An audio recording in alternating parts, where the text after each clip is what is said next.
Well, hello again. This is a video I hadn't planned on making. In fact, I'm already part of the way through the project. And as I was going through it, I was thinking, why am I not filming this? There's some quite interesting stuff in here. And I realized that part of the reason was, there were two reasons. The first reason is I was scared of messing it up.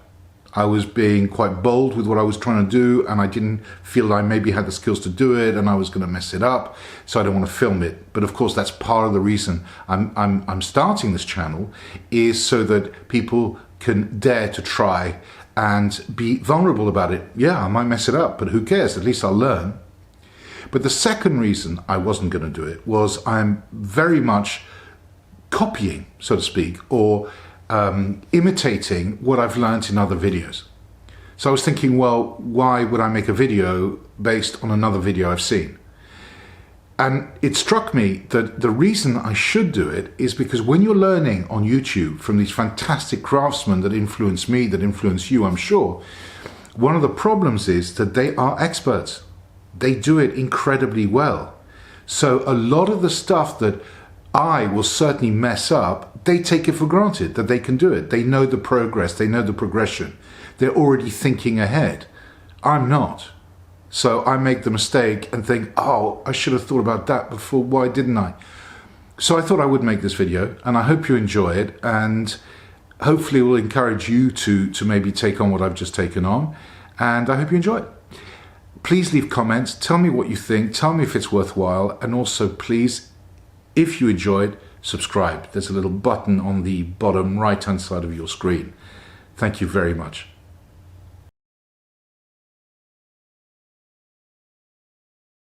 So this is olive wood, which is going to look very, very beautiful. It's funny, it doesn't look like much now, but it's going to be beautiful when sanded and oiled. Beautiful grain patterns in it. This is nickel silver, which is going to be a spacer. And this is an absolutely magnificent wood called Purple Heart. Which is going to be the bolster, so if you can imagine. This one again is olive wood, nickel silver, but this is buffalo horn, which I've ground square. Very beautiful material, beautifully strong, stinks like hell when you're working on it, but it's worth it. And inside, as you may have gathered, there are dowels. Now the idea is that you can burn the tang into the dowel, which means that in one technique that I'm going to try on one of the knives, probably the Purple Heart one, you don't have to use any glue to fix the tang. There is so much that can go wrong that is the reason that I've been so hesitant. But anyway, let's carry on. I should point out that one of the first things that I'm nervous about is this is the hole that the dowel goes into, but here I've got to sort out the shape of the tang. So that's a little bit worrying.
I was using a selection of needle files to try and get this as straight as possible. And I have to be frank, this is an area which I've always felt very insecure about. It's my ability to file and saw. But I really wanted it to be a very, very tight fit.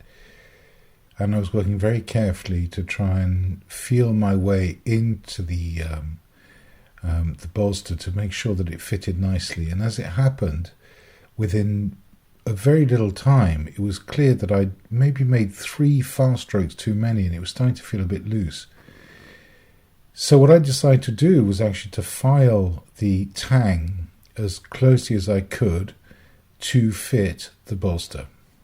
What I didn't realize at the time, which I realized later, was that I had ground the tang a little bit too thin, so that although I could make it sit squarely, it was loose in a lateral position.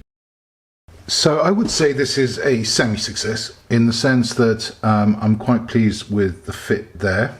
It's not perfect, but I can probably improve it. And it's all lined up perfectly well. The problem is that I had to thin the tang to the point where it's now too loose. And even burning it in, I'm not sure is going to... Oh, actually, no, that's gone a bit tighter now. Oh, that's better. I wonder what happened there. So possibly, but I'm not sure I want to risk it. I might remake the dowel so that it actually catches a bit more.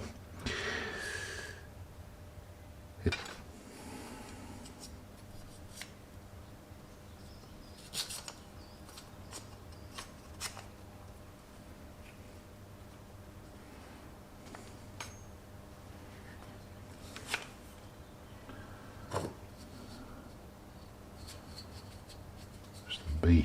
Oh. There's the B. Well, this is oh, this bit's still too tight.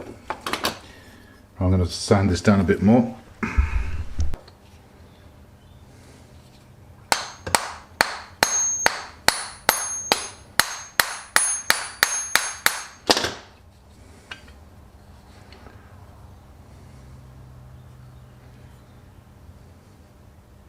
Only worry now, it's never getting it out again.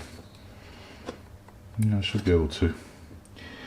Okay, now that's kind of got proof of concept, because I reckon that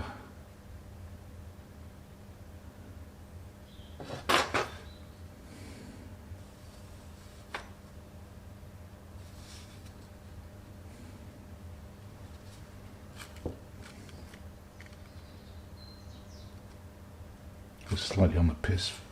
So here's the process of actually making the handle. It's very, very important for everything to be cleaned carefully with acetone, because the epoxy will bond a lot better with very clean components. So I'm going through very carefully and then taking the epoxy, and I'm adding some black pigment because from iCubba's video, I thought it looked great because you don't see the clear epoxy. The black kind of makes a very, very nice definition between the different pieces. So adding the epoxy to the dowel, into the main body of the olive wood, adding the nickel silver, adding some more epoxy to that, adding the bolster, and then putting the blade in, because that gives me a last chance to set it straight. So now I'm adding I'm clamping everything together, taking the blade out so that it's now hopefully lined up.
the jig's finished, and I just want to give you a few tips in case you want to build it, because let's face it, this is a brilliantly simple design if you want to cut a square piece of wood or a rectangular piece of wood into a hexagon or an octagon. It's just a question of setting the angle on this jig. A few things to look out for. One, make sure that this side, in other words the belt facing side of the angle, is short, is narrower than this bit. This bit will support the handle. This bit you want to leave enough of a gap so that it can actually cut enough of a chamfer. Next, I haven't done this yet, but you want to probably cut, bevel and angle here for it to work properly, but I will do that tomorrow or later. And the other thing is, I welded these too far back, so that when this was at a 45-degree angle to cut a 45-degree chamfer, the base of the jig was getting in the way. So that's a real pain. So be aware of that. So what I've done is I've just quickly ground a whole chunk out of it, so now it's fine. So those are the main things I found to look out for. Obviously make sure these are super well aligned before you solder them. And these nuts here, just lock it in place once you've selected the angle. It's still a bit stiff, I'll oil it a bit, I'll refine it a bit, blah, blah, blah.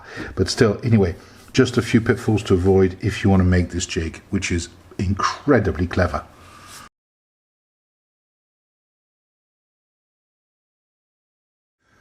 You might remember in the introduction to this video, I said that one of the reasons for making this video was to hopefully preempt certain issues that an expert might not have to worry about, or it would be so instinctive that he wouldn't have to say anything about it. There's a good case in point here.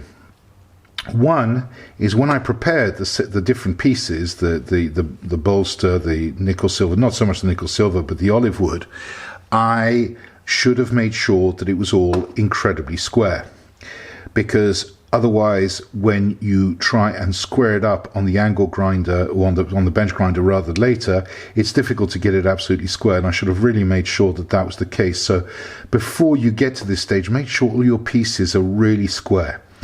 The other thing is the alignment of the blade. Now, I don't think I was completely true there. You see, there's a very slight angle. I mean, it's not huge, but it's not perpendicular, which means the center line of the blade is going to be at a slight angle. So I'm going to have to plan for that when I start beveling or shaping this, the width of the handle of the wah. I've done the height now. The height is as is wanted, but the next I'm going to have to do this. So I've got two choices here. Either I can now burn the handle in to get it into position and then hopefully be able to get it out, but I don't trust myself that I can get it out. So I think I'm going to instead of what I did, you may have seen on the other bit, what I did is I found a center mark of the, actually it was on that side I think, the center mark of the bolster, but this time I'm actually going to try and use the center mark from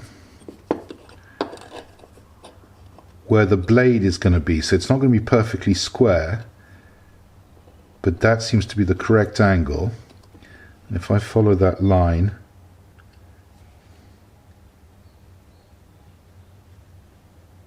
I'm slightly eyeballing this, which again is probably not brilliantly wise.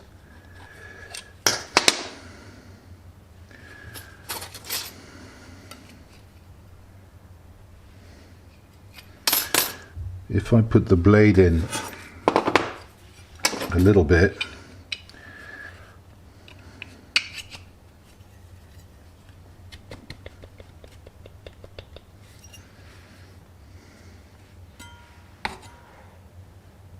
actually that's looking, it's a bit off. It's probably not quite as sharp a difference as that.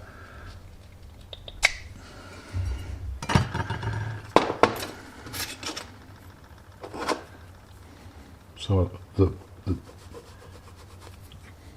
this bit is correct, but it's actually quite a bit straighter than that.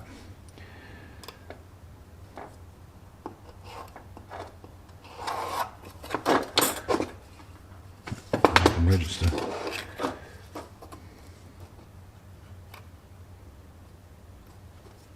So this was probably completely out of focus. Okay, so off camera I'm going to check again with the blade, and if so, I will start marking out the width.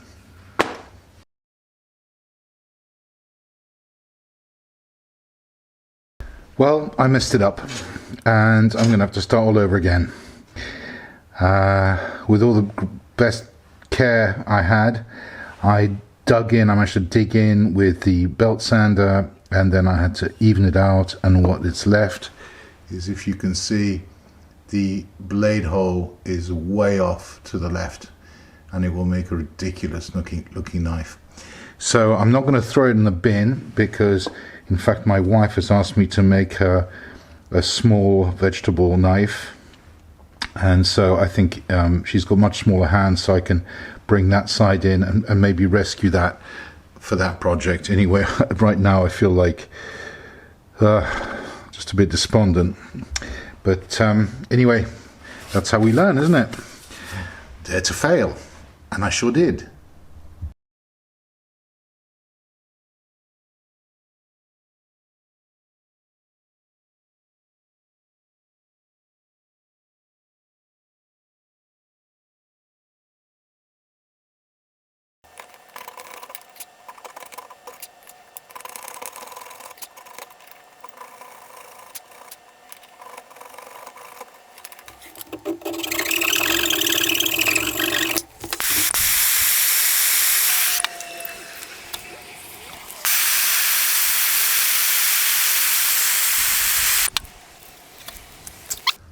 Right, so I now know the blade will go in. I've got a couple of little issues and worries, but not the end of the world.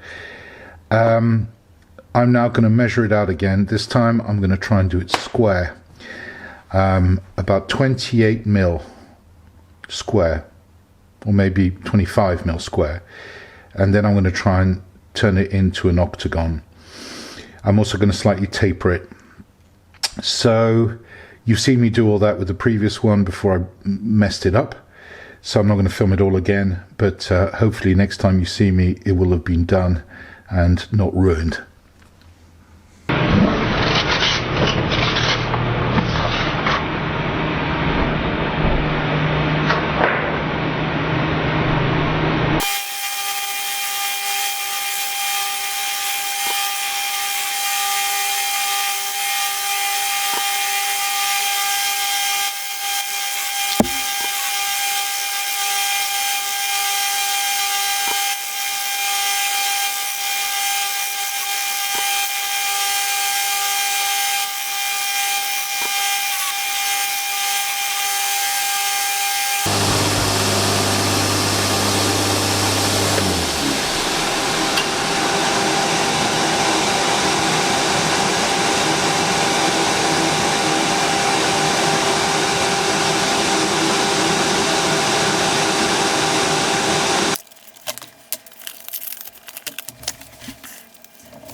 Well, that's as far as I think I'm going to polish it before oiling.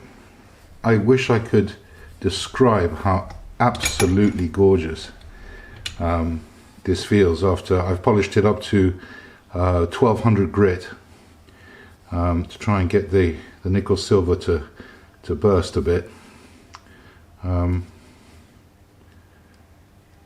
could probably polish that a little bit more, but It just feels gorgeous. It's so incredibly tactile. Real pleasure working that bone, that horn, sorry. Might give this a little bit more. Anyway, next stage is going to be oiling. So I sanded the handle down eventually as far as 3000 grit, I believe. And this for me is one of the most magical stages, where it comes out of the oil and you see the full beauty of the grain.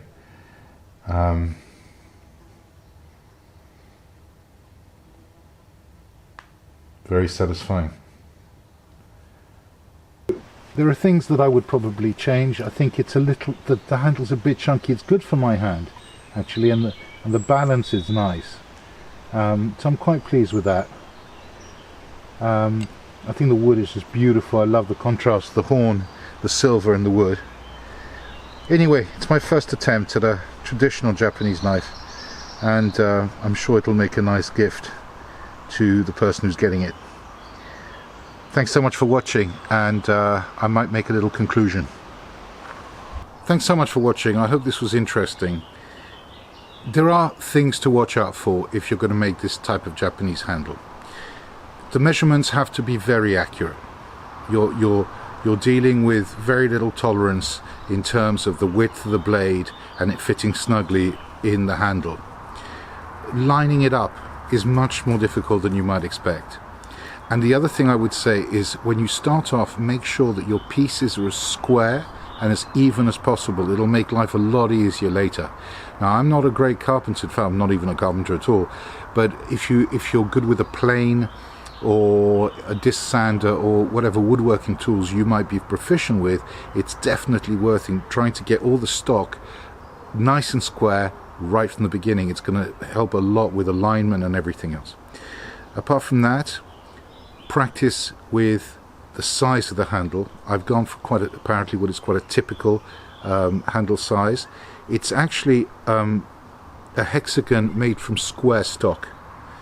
It's more traditional, I think, to make it from rectangular stock, and I kind of wish I had now. I think it would just give that extra little feel, but the weight of the knife is excellent. It feels good. Anyway, I hope you've learnt a little bit through my cock-ups, and please subscribe. Don't forget to push that button. Many more videos to come, and I hope you'll join me. Many thanks.